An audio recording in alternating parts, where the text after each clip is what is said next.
नियतीने आखून दिलेल्या मर्यादेच्या पलीकडे झेप घेणे म्हणजेच उपासना, म्हणजेच आपलं स्वप्न खेचून आणणे. कारण नियती जे ठरवते ते होणं हे आपलं नशीब, आणि आपण जे ठरवतो ते घडणं म्हणजे आपली इच्छा, आणि भगवंत जे ठरवतो आणि ते घडणं म्हणजे प्रारब्ध. किती फरक आहे ना ह्या सगळ्यामध्ये. मंडळी, मी ऑकल्ट एक्सपर्ट मिस्टिकल एरामध्ये माझ्या सर्व लाडक्या व्ह्यूअर्सचं अगदी मनापासून स्वागत आहे. कसे आहात? छान असाल, मस्त असाल आणि माझे व्हिडिओ पाहत असाल. व्हिडिओ शेवटपर्यंत पहा. छान छान उपाय मी घेऊन येत असते, त्यामुळे तुमचे लाईक, तुमचं कमेंट मला अगदी आवर्जून पाहायला आवडेल. व्हिडिओ शेअर करायला अजिबात विसरायचं नाही आहे. कुणाकुणाची काय कामं अडलेली आहेत त्यांनी मला कॉमेंटमध्ये निश्चित सांगा.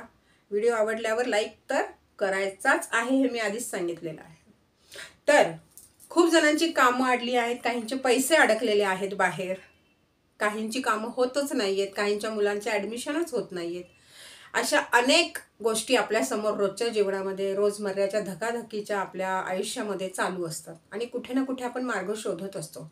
म्हणून मी सांगितलं की नियतीच्या पलीकडे जाऊन नशीब खेचून आणणे म्हणजे जे उद्या घडणार आहे ते आज घडवण्याचा प्रयत्न करणे म्हणजेच नशीब घडवणे, आणि म्हणजेच कुठल्या तरी एका उपासनेला सुरुवात करणे.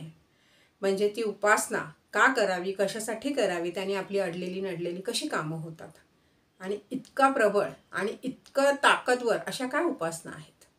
तर मंडळी, एक कायम लक्षात ठेवायचं की प्रॉब्लेम जिथे आहे तिथे सोल्युशन आहे. ज्या प्रॉब्लेमला सोल्युशन नाही तो प्रॉब्लेम मुळात प्रॉब्लेम नाही आहे, तो आपण केलाय प्रॉब्लेम.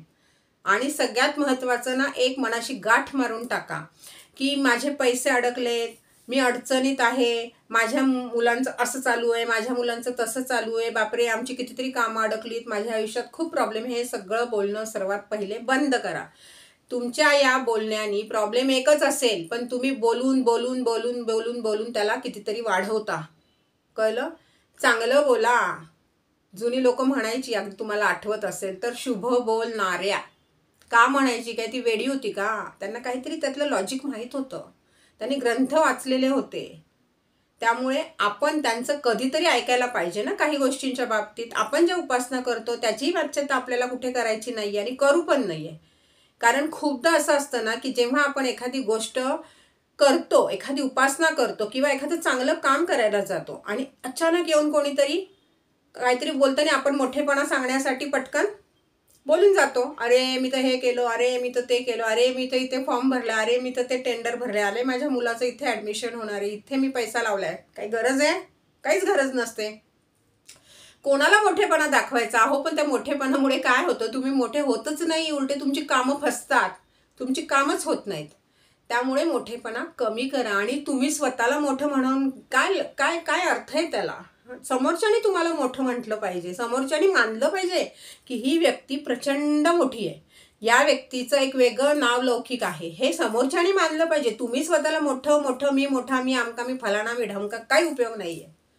कळलं ना? त्याच्यामुळे मनाशी गाठ मारा, खूनगाठ मारून ठेवा की याच्या पुढे आपलं कुठलंच काम होण्याआधी आपण कुणाला सांगणार नाही.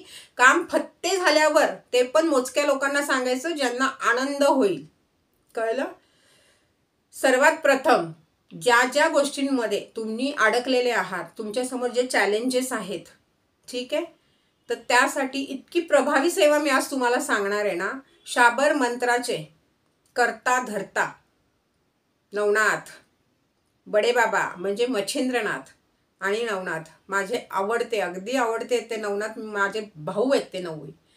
मी मनापासून त्यांना भाऊ मानते. मला सख्खा भाऊ नाही आहे, पण माझे ते भाऊ आहेत. त्यामुळे मला वेळोवेळी मदत करायला येतात. फक्त कुठे अडचणीत असले ना की ओम चैतन्य गोरक्षनाथाय नमः इतकं म्हटलं की काम होतं माझं. हे मंत्र पण सिद्ध करावे लागतात, तेव्हा जाऊन कुठेही मंत्र आपल्यावर काम करतात. आणि रक्षाबंधन असू दे, काहीही असू दे, मी माझ्या भावांना कधीच विसरत नाही. मी हल्लीच मायंबाला जाऊन आले, बडे बाबांच्या समाधीला त्यांचं दर्शन मी घेऊन आले. कळलं? त्यांची इच्छा होती, त्यांचं बोलावणं आलं, मी गेले, दर्शन घेऊन आले. पण मंडळी, इतकंच सांगायचं की नवनाथांसारखी कृपा ज्याच्यावर पण होईल, नवनाथ ज्यांच्यावर कृपा करतील ना, ते फार नशीबवान आणि भाग्यवान लोक असतील. त्यामुळे नवनाथ पारायण करणं चालू करा. जमलंच तर एका दिवसामध्ये हे पारायण कंप्लीट करा. तुमची जी अडचण आहे ते बोलून, एका बैठकीत नाही करायची गरज तुम्हाला. दिवसभरामध्ये तास मोजून घ्या किंवा दिवसभरामध्ये तुम्ही अध्याय वाटून घ्या आणि त्या वेळेस त्या पोथीमध्ये सगळं दिलेलं असतं की कुठला अध्याय एका दिवसात पूर्ण करायचा, तर किती अध्याय, काय, कसे वाचावे, सगळं रीतसर तिथे दिलेलं असतं. ते वाचा. ज्याला नाही जमणार त्यांनी 9 दिवसात वाचा आणि ज्याला तेही नाही जमणार त्यांनी केंद्रामध्ये जा स्वामींच्या. तिथे तुम्हाला नवनाथांची एक पोथी मिळते. ती पूर्ण पोथी रोज 9 दिवस वाचा. ती पोथी वाचायला कमीत कमी नवीन माणसाला 2 तास लागतात, पण ती एका बैठकीत संकल्प घेऊन वाचायची आहे. रोज टाइम सांभाळायचा आहे. 6ला बसायचं तर 6लाच बसायचं, 7ला बसायचं 7लाच बसायचं. संकल्प घ्यायचा, पुढे निरांजन तुपाचं लावायचं, उदबत्ती लावायची, पाणी ठेवायचं आणि घोंगडीचं आसन घ्यायचं. केस सोडून बसायचं. पुरुषांना केस काय, पुरुषांचे असे छोटे असतात, पण बायका तुम्ही केस सोडून ते पारायणाला बसायचं. 9 दिवस हे पारायण तुम्ही करा. तुमची अडचण काय आहे ते सांगून संकल्प घ्या प्रॉपर आणि तुम्हाला हे पारायण चालू करा. हे पारायण करता करता 9 दिवसामध्ये तुम्हाला लक्षात येईल की कसे कसे कसे एक एक छोटे छोटे अनुभव तुम्हाला सुंदर सुंदररित्या यायला लागलेत. शाबर मंत्राचे करता धरता ज्यांची ऊर्जा आपण या पारायणामधनं पूर्ण वाचून काढतोय, आपल्यामध्ये घेतोय, कळलं. आणि नवनाथ हे कुणालाही कधीही मदतीला जाणारी अशी देवता आहे. म्हणजे अक्षरशः तुम्हाला सांगते, हे नवनाथांचे जे अनुभव ज्यांनी घेतलेत ना त्यांना अनुभव आला असेल. मी जेव्हा जेव्हा नवनाथांचं माझ्या इथे पारायण करते ना तेव्हा मला इतके सुंदर सुंदर संकेत मिळतात ना. माझ्या घरामध्ये नवनाथांचा फेरा पण होऊन जातो. आता हे अनुभव खरं न सांगण्यासारखे आहेत, पण तुम्हाला कळावं की आपण वाचायला घेतल्यानंतर आपल्याला काय अनुभव येऊ शकतो. तुम्हाला घुंगरांचा आवाज येईल, जसे ते काठी मारतात टाण टाण, तसे आवाज तुम्हाला येऊ शकतात.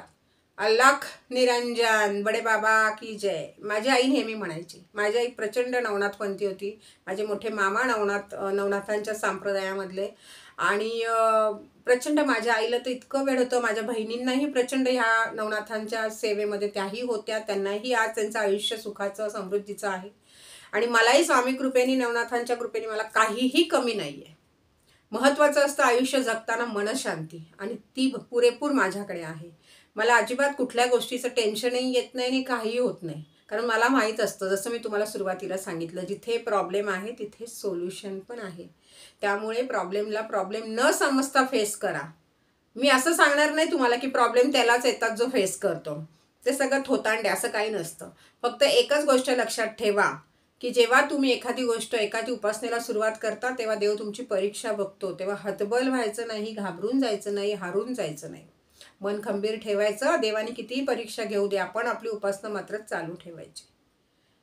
आणि नवनाथांचं जिथे जिथे ठाणं असेल ना कधी नक्की दर्शनाला घ्या. नवनाथ पारायण केल्यावर त्याची सांगता पण नक्की करा. 9 मुलांना अगदी बोलावून खायला घाला. याच्यामध्ये उडदाचे वडे आणि घेवड्याची भाजी करायला मात्र विसरू नका. नवनाथांचं जिथे जवळपास कुठे मंदिर असेल तिथे जात जा. मायंबा पुण्यापासून जवळ आहे, तिथे जा. सगळेच नवनाथांचे जर तुम्ही दर्शनाला निघालात तर अतिउत्तम, ते तर खूपच छान आहे. पण जिथे जिथे तुम्हाला जेव्हा जेव्हा जमेल ना तेव्हा तुम्ही नवनाथांचं कुठे ना कुठे दर्शन नक्की करत जा.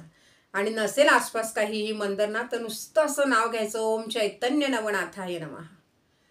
कळलं. नुसतं हे नाव जरी घ्याल ना तरी तुम्हाला साक्षात नवनाथ कुठून ना कुठून असे तुम्हाला दर्शन देत राहतील.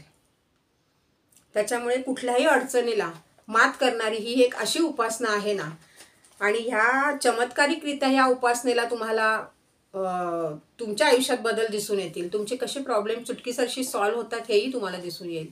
त्याच्यामुळे नवनाथाच्या उपासनेला ना कायम प्राधान्य द्या.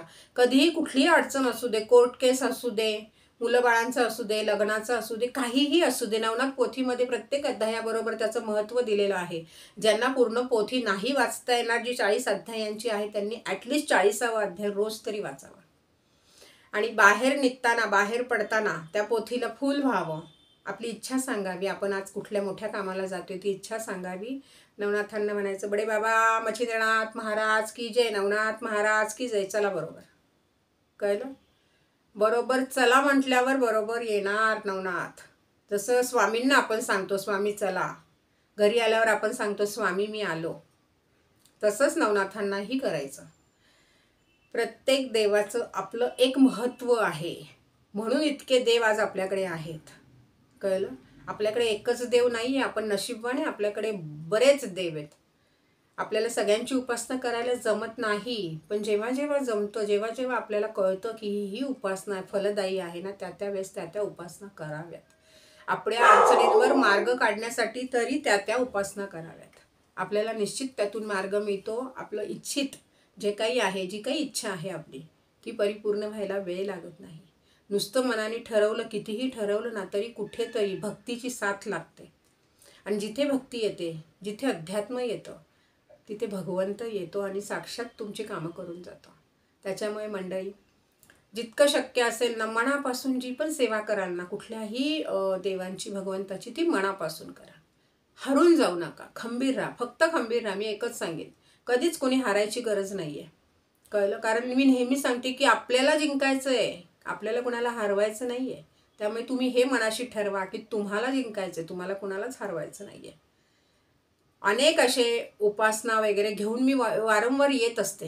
तुम्हाला जी जमेल ना ती उपासना करा, पण मनापासून करा, त्याचे अर्थ समजून घेऊन करा, त्या भगवंताच्या काळजाला हात घाला, अशा पद्धतीने ती उपासना करा. उपासनेला बसतानाच आरोळी ठोका ना, नवनाथांना आवाज द्या, आवाज द्या, नवनाथा, मच्छिंद्रनाथ महाराज, बडे बाबा, मी बसतो पारायणाला.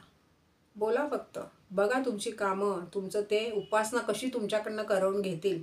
आणि तुम्हाला जाणवेल तुमच्या उपासनेला तिथे काहीतरी तुमच्या आजूबाजूला एक शक्ती आली आहे. ती शक्ती तुम्हाला प्रोत्साहन देईल, उत्साह वाढवेल तुमचा, आणि तुमची कामं इतकी फटाफट अडचणीतून मार्ग काढून निघतील ना, की तुम्हाला कळणार पण नाही की आपण इतक्या मोठ्या प्रॉब्लेममध्ये होतो, इतकी मोठी अडचण होती. आलं लक्षात? त्यामुळे तुम्ही अजिबात न घाबरता बिनधास्त नवनाथांची सेवा करा आणि प्रचिती घ्या. पुन्हा लवकरच सुंदर असा विषय घेऊन भेटूयात मंडळी. तोपर्यंत छान राहा, मस्त राहा आणि माझे व्हिडिओ पाहत राहा. पण तत्पूर्वी लाईक करायला विसरू नका, शेअर करायला तर अजिबात विसरायचं नाही. सबस्क्रायबर ज्यांनी केलं नाही त्यांनी फटाफट सबस्क्राईब करा. तोपर्यंत टाटा, बाय बाय.